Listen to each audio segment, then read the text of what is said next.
So a real unique and fun opportunity up in the Owens Valley. Something a little different, not just targeting trout up in Crowley or Owens River or Hot Creek, but this is targeting carp. Carp in the area, in some of the canals, reservoirs, and that kind of thing. They're in there and they're a lot of fun, but it's a little bit different.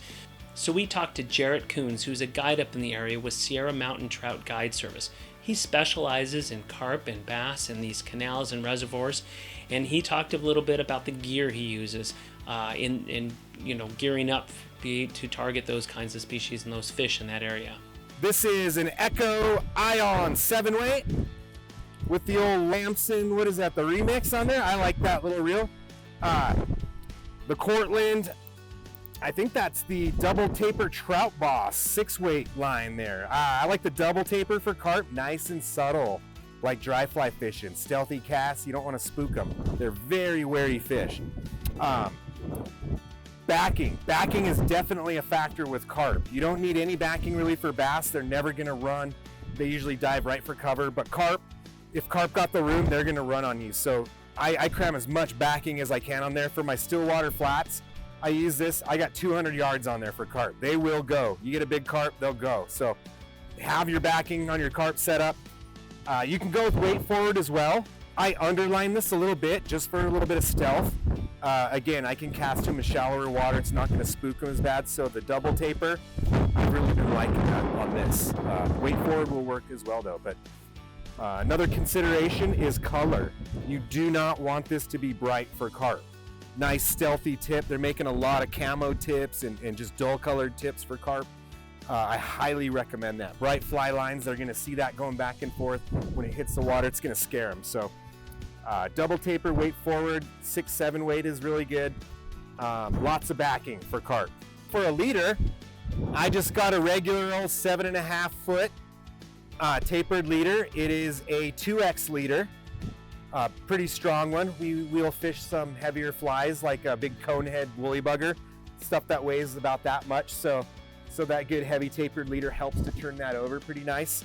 And then down here, I'll add just about 18 inches or maybe 2 feet of fluorocarbon. This is nylon, so it's gonna float.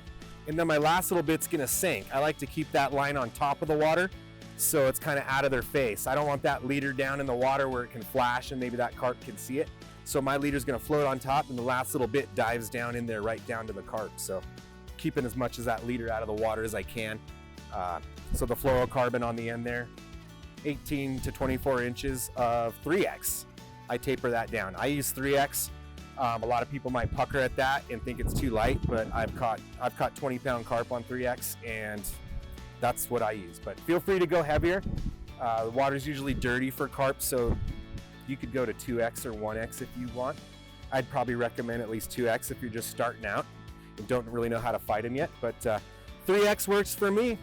So yeah, it ends up being about a 9 foot tapered 3X leader there. Nothing too special. Fluorocarbon tip.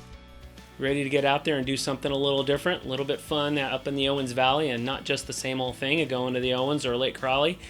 Target carp in the area, in the canals, in the reservoirs, some of the ponds up there.